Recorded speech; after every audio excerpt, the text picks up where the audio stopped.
Woo! Got some great fucking deals today. All right, let's check this out.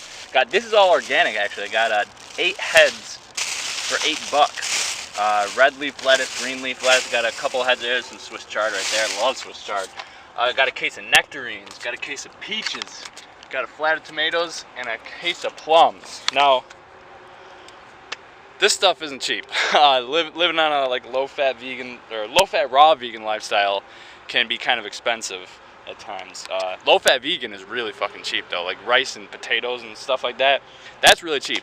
This stuff, however, it tastes amazing and it's really good for you. Like, look at the color. Look at the color on that. It's amazing. So, I mean, you could either pay less with your food going to McDonald's, or you could pay more for your food now and not have to go and get all those knee surgeries when you're too overweight and get a bypass surgery on your heart. Spend more money now and you won't have to spend more money later on. And there's a bunch of ways you could actually save when you go to the farmer's market. So when you're buying these expensive foods, get them for a little bit cheaper.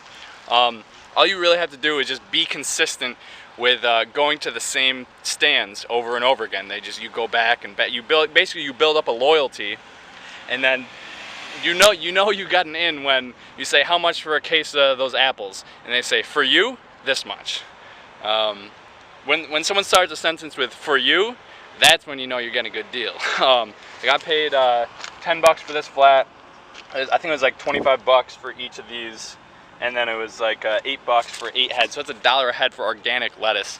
The rest of the stuff is not organic, but yeah.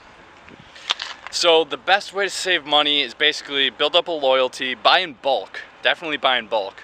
Because if I tried to pay like for like, you know, they got like those little quart-sized green container things. It's like they say like $2 a piece or like 3 for $5 or something like that. That would be so much more expensive if I didn't like buy per case. So you gotta buy in bulk, gotta build up a loyalty, and not only buy in bulk like don't buy like just a case, buy like a couple cases, and they may give you an even bigger discount. And if you do it more often, like if you do it all the time, they know you'll keep coming back, and they like to reward you sometimes with giving you really good deals. And another thing you got to do, if you notice, it's not really that early. You know, you can see the sun up there.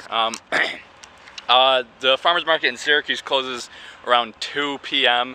So I head out here around noon, and a lot of times that's when vendors are just trying to get rid of stuff. They just don't want to come home with things. I mean, when I go to school in Rochester, I go to a stand, and there's like a whole box of zucchini, and I was like, how much you guys want for the box? And they're like, $1. I was like, $1 for a zucchini. You want $1 for a box of zucchini? And I was like, what's wrong with it? They're like, nothing's wrong with it. We just don't want to take it home. And I was like, well, I do. So yeah, go a little bit later in the day, build up a loyalty, buy in bulk, and you'll save a lot more money. Again, this lifestyle isn't really that cheap, but you can make it a little bit cheaper, make it a little bit easier on yourself, other than just not having to pay for surgeries and medications down the road. So hope that was helpful. Leave your comments and questions down below, and I'll see you next video.